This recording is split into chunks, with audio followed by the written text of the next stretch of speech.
There's a change that occurs in us when we complain, in that we become less able to aim for higher ideals and bonds. We become much more focused on getting rid of a negative experience or a negative emotion by somehow venting it.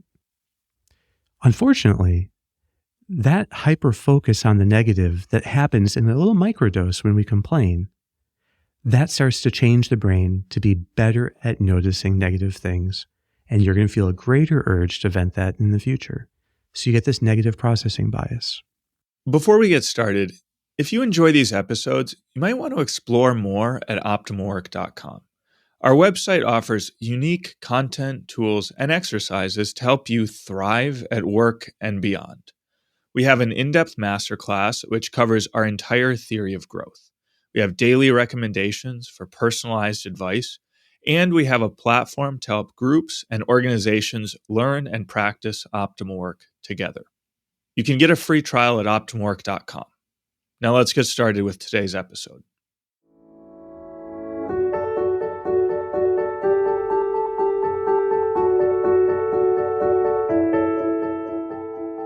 Hey, this is Sharif, here with another episode of the Optimal Work Podcast, joined by Dr. Kevin Majeres. Kevin, good to be back here with you again. Hey, Sharif, great to be back. Yeah, Kevin, well, we've been getting people really complaining a lot about our podcast and some of our more recent episodes.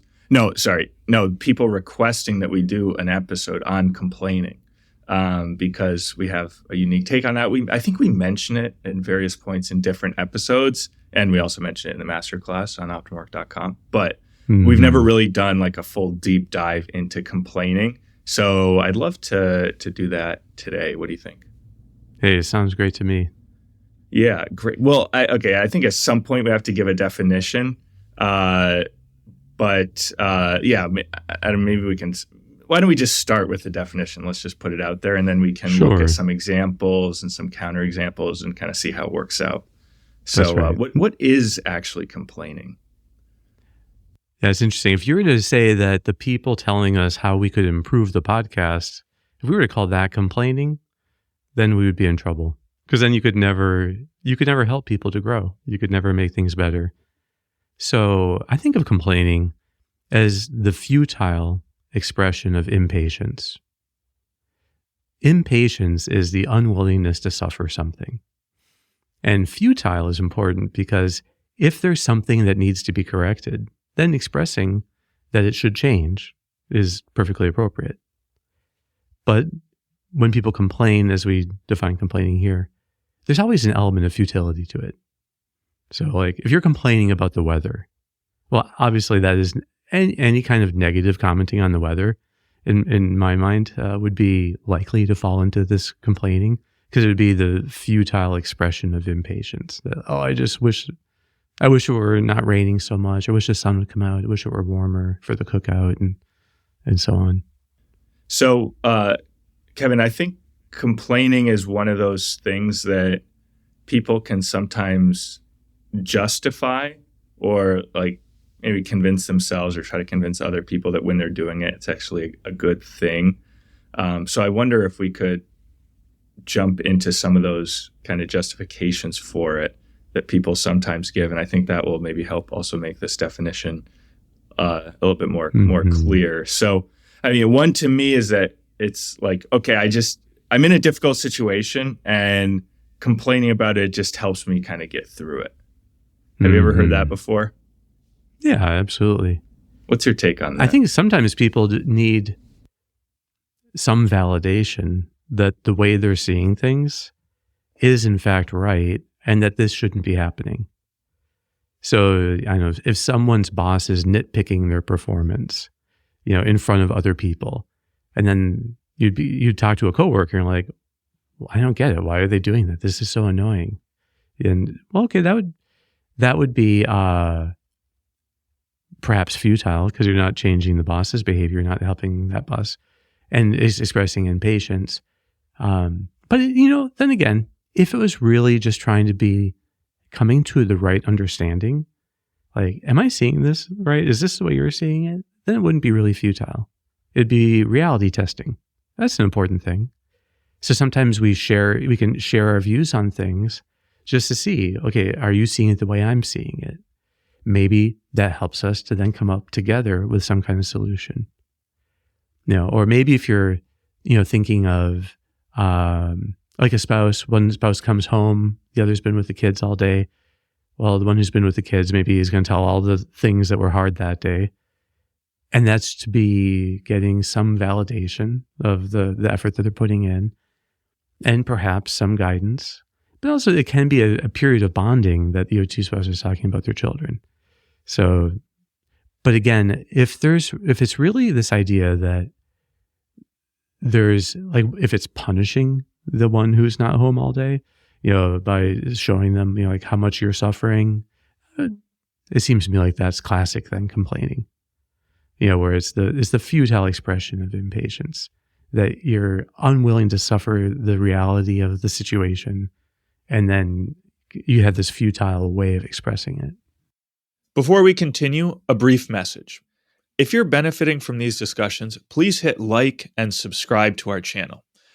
Doing so helps us reach more people. So you're not just learning yourself, you're helping others discover a path to growth and flourishing too.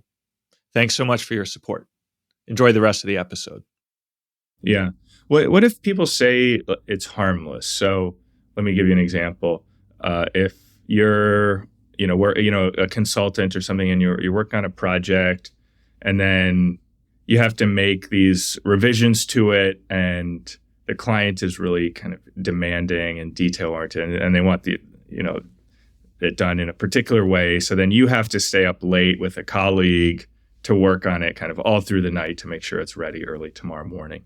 And then so throughout that long night of work, you and your colleague, not you, but in this example, might be, complaining about, oh, this is what they want is so stupid. Why do we have to do that? So there's this kind of a complaining approach to it. And they feel like, well, that kind of lightens up the situation. Because if we were just, up all night working hard, it would be unbearable. But this helps. So, yeah, what do you think about that? Just to kind of lighten the mood, or to help us kind of keep working? Mm-hmm. Are you in favor of that? I think if it lightened the mood, it wouldn't be futile. So if it was a way of having fun with something, I know that working in an emergency room, especially a psychiatric emergency room, which I did for a time after residency, there's a kind of gallows humor. There's a really dark humor that comes out.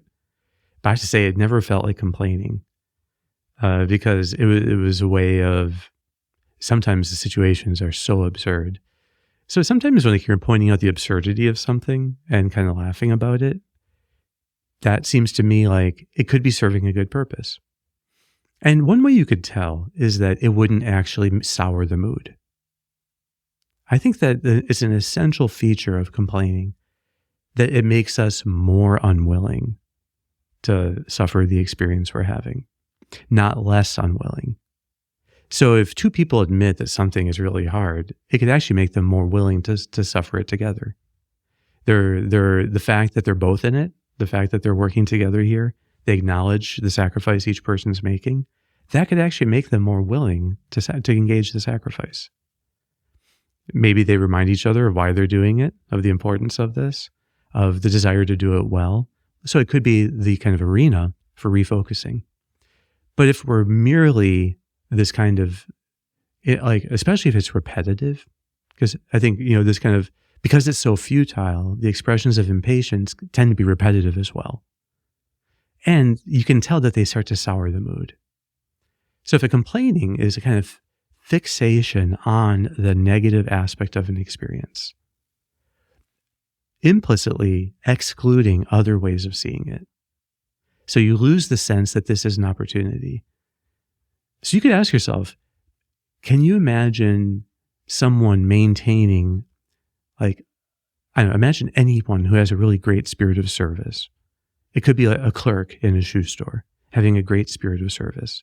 Well, what would happen to that spirit of service if they start complaining in their head? If they start complaining about every customer that comes in, it would have to erode the spirit of service. And think about like what it would do to gratitude. So you imagine someone getting presents for their birthday, say some kid, and if the kid focuses on the things that they weren't given and starts complaining about that, well, what would that do to that kid's ability to feel gratitude? It would zero it out. So real complaining has this disturbing power to make it very difficult to resonate with ideals like service or like gratitude. So it becomes, instead, we resonate increasingly with impatience and anger. So we tend to get more and more irritable the more we complain.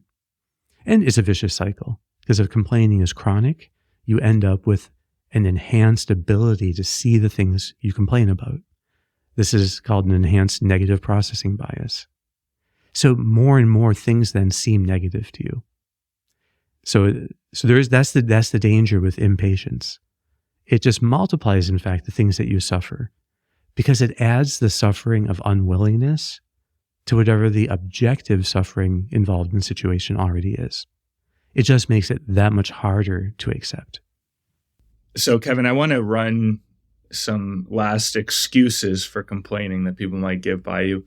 And I think there are things that you've maybe addressed already so far, so we can just kind of apply that here. But the first one is, I think people might say that this shared negative experience, or like the shared shared complaining, helps them to bond. Like people say, oh yeah, I formed a great friendship with this guy in college because we would be staying up late working on things, and we'd just be complaining about the teacher the whole time. It was hilarious and funny, and so we bonded over that. So and then the second one, which maybe is slightly related, is just a sense of venting. Like complaining helps me get it out of my system. So maybe this is someone who's like interiorly complaining, and then they think, okay, if I exteriorize it, or if I externalize or express it or whatever, then I'm kind of just getting it out of my system, and then that helps me to be more positive moving forward. So what do you think about these two? Yeah, I think that first of all, I would say whenever anyone is complaining, I am sure that there is validity to it. Because if complaining is truly an expression of impatience does imply that there's actual suffering taking place. So if people express what they're suffering, and others can then express compassion for them or can validate their concerns, and the bond is built through that, to me, that can be a wonderful thing.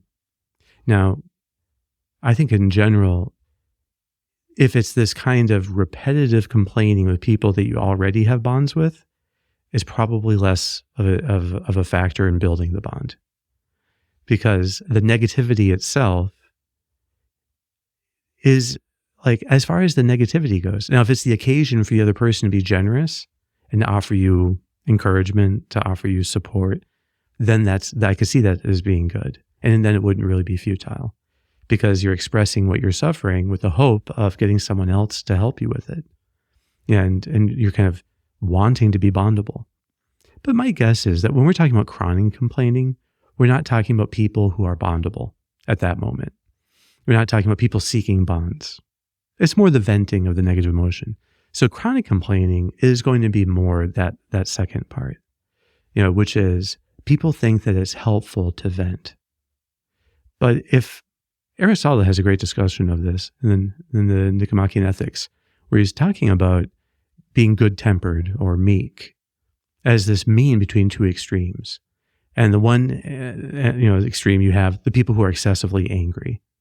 And then on the other, you have the people who aren't angry enough. They don't stand up for themselves. They don't stand up for people who depend on them. So there needs to be this mean in between. But there are a number of ways of expressing anger that are wrong.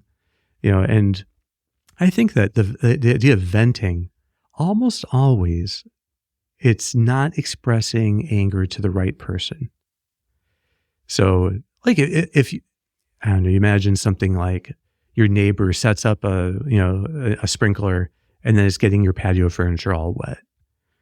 Well, to be venting to your spouse about that, well, that's like you're venting this anger, but you're not directing it to the person that can do something about it.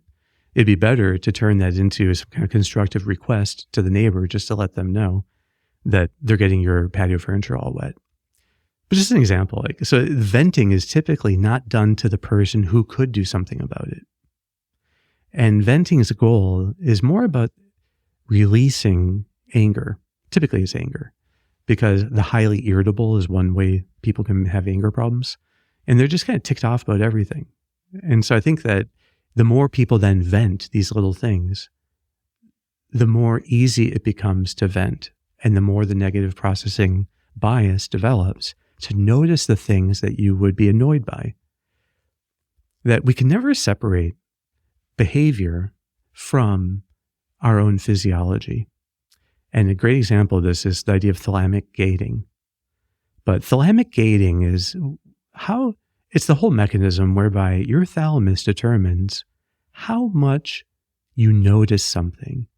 Because your thalamus is filtering out you'd be overwhelmed with sensory information if you didn't have a thalamus to filter it out.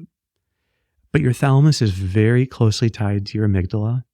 And if there's something that you're on the alert for, something that you see negatively, that has some kind of negative emotion attached to it, the more unwilling you are to experience that thing, the more your thalamus will open the gate and you will notice it all the time. And then, so if you were to complain about, a scratch in the wallpaper, which happened to me, right after putting up new wallpaper, then this big scratch, got put in it. Well, if you complain about chocolate on the wallpaper. I know Christmas parties and kids with chocolatey hands, and I had a mother assure me that it could be washed off but no, you can't get chocolate out of certain kinds of wallpaper. So those kind of things, if you let yourself complain about them, you're heightening your thalamus opening up the pathway to notice that. And you just notice it then every time you walk by it.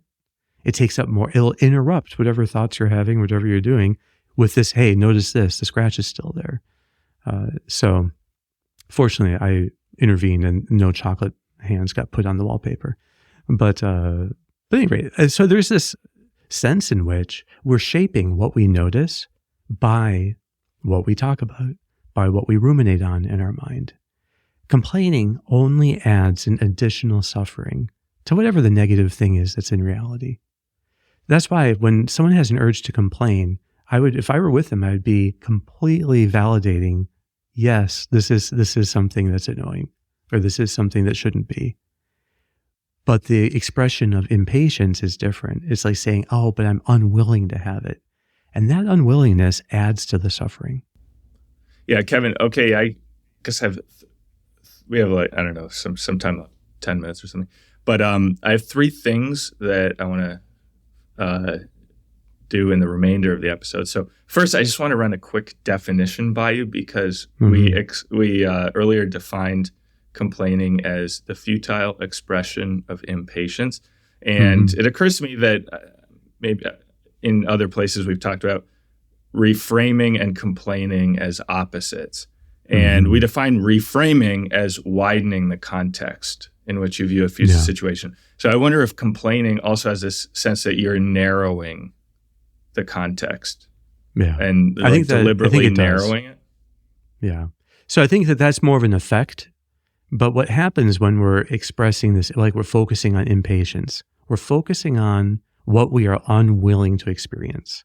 That narrows our focus to this one aspect that we're unwilling to experience. So you could be in a wonderful, vacation, and maybe there's one thing that bothers you, when you're laying at the pool, there's someone playing some music loudly that you don't like. Well, impatience would be like, oh, I wish they would turn that off. I wish, and to be kind of focusing on that instead of focusing on all the other aspects that are beautiful. So reframing is the widening of the context in which you see a challenge until you see it as an opportunity for learning, growth, and practice. Complaining would be then have the opposite effect. It's the narrowing. It's, you can't say deframing, but it's putting whatever the challenge is in front of you into a negative frame. As I say in the masterclass in Optimal Work, we only complain about challenges, and yet challenges are the only way we grow. So the complaining part is like the negative aspect of the challenge. What is it that we don't want? The reframing is the positive aspect. How is it giving us a chance to grow? So one of the best uses of complaining is to learn to catch it and then to try to deliberately practice a reframe. And the things that we complain about are usually it's something that is repetitive. Almost always, it's a returning of a thing. That's why, anger always expresses itself in these words like always and never. You always do this. You never do this, which is almost never true. So but there's this absolutizing that takes place in anger. Complaining is just feeding on that. And so typically it has this sense that we're hyper-focused on a negative.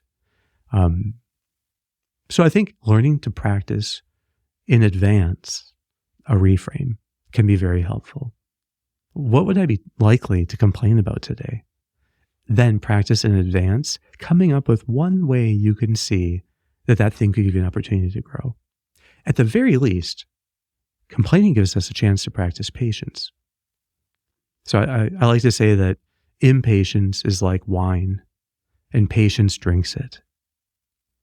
Patience has the feeling of drinking in the substance of the feeling of impatience. You feel the urge to express the unwillingness. You feel the urge to complain, and you drink it in. You are then much more able to actually engage the challenge in a real way so that there won't be anything futile coming out of it. Yeah, that's great. And okay, now I think to talk more about that, engaging the challenge, because the second thing I want to talk about was things that might seem like complaining but are not complaining. And I think this is helpful because, people who take our advice very seriously, as they should, they say, okay, never complain. Okay, that means when something bad happens to me, I just have to take it. Otherwise, I'm complaining. So things like defending yourself or correcting an injustice, I think it's important to say that that's not in itself complaining. So I don't know if you can distinguish those things that aren't really complaining from what true complaining is. I think the key question is, are you engaging the challenge constructively or not? So if you're able to notice the negative aspect of something and identify it as a challenge, and then to try to strategize that challenge, what could I do to somehow engage this? Like if it's something you have control over, then to try to exert that control. So if it's something you don't have control over, to maybe someone else does. So trying to improve your situation is, I think, essential often for justice. That letting other people get away with injustice, for instance, is not justice. If there's some way of addressing it, there's some way of correcting it, I think that should be done. So there is, justice does mean giving to each their due, including oneself, ensuring, now you could decide that I'm going to forgive someone and then let it go, rather than be finding a way to punish them.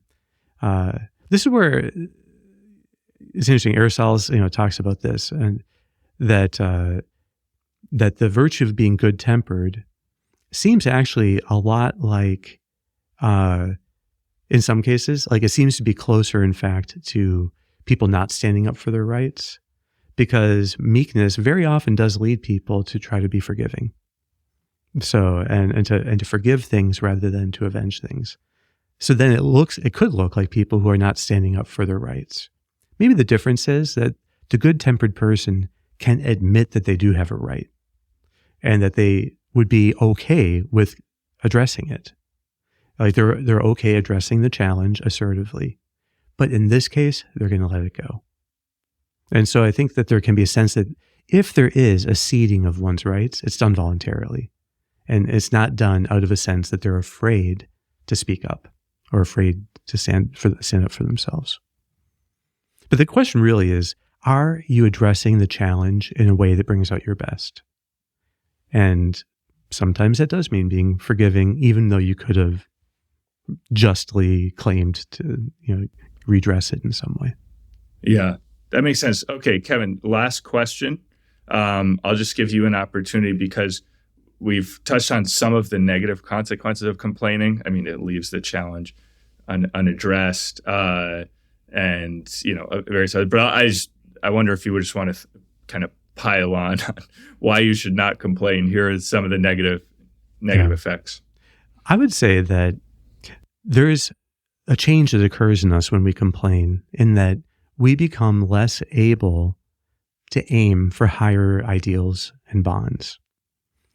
We become much more focused on getting rid of a negative experience or a negative emotion by somehow venting it.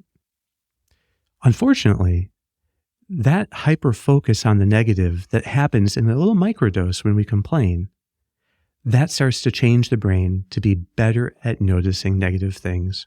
And you're going to feel a greater urge to vent that in the future. So you get this negative processing bias. That puts your amygdala on higher alert. So you're more likely then to stay in threat mode, looking for more threats to be coming.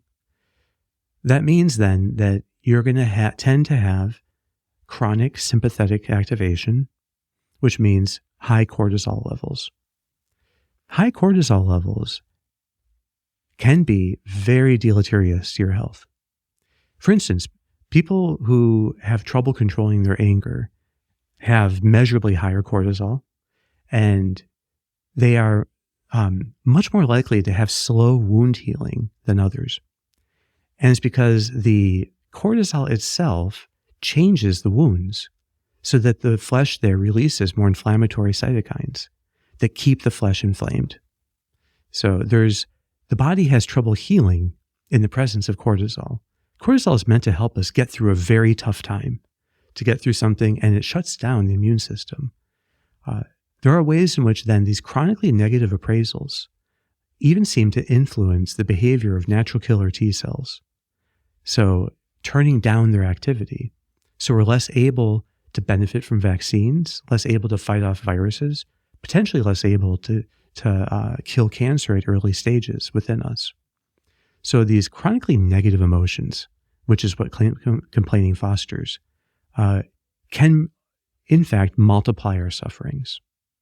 In the moment, it multiplies suffering because it adds unwillingness and impatience to whatever the objective thing already is.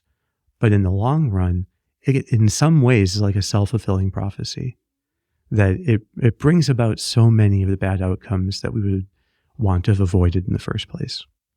The alternative is not to turn a blind eye to things. I think the alternative is to look more accurately at the situation and ask yourself, this challenge, it's real, but how can it bring up my best? Almost never would complaining, the way we define it here, be a way that this challenge brings out your best. And so it distracts us from the real growth. So there's the challenge that we're facing, the thing that we'd be likely to complain about, can in fact be an opportunity for us. Many times that would give us adrenaline, and so we have this ability that if we engage the challenge, our adrenaline can actually do good for us. But if we complain about it, the cortisol ends up in the long run being able to actually harm us. Wonderful. Kevin, it's funny saying wonderful after that kind of litany of negative impacts, but that was great. I like ending on a positive note, so we're not just complaining about complaining. Good. Yeah, that's okay. Right. Well, yeah. I should just mention too, when people complain to us, I don't think the best thing is to point out how bad complaining is. I think the idea is to redirect it as much as you can to building the bond, to helping them to feel understood. So the point here in talking about the dangers of complaining isn't for us to become the complaining police, to try to stamp out all complaining everywhere. It's instead that we can find it in complaining the positive. When others do it, the positive is the bond, to be building that so they feel supported. And when we do it, the positive is however the challenge can bring out our best. Awesome, Kevin. Well, thanks so much. This has been great. We'll be back next week. Thanks for tuning in to today's episode. If you enjoyed our conversation and you're looking for more in-depth guidance, check out optimalwork.com, our platform of content, tools, and exercises that will help you thrive at work and beyond. See you next week.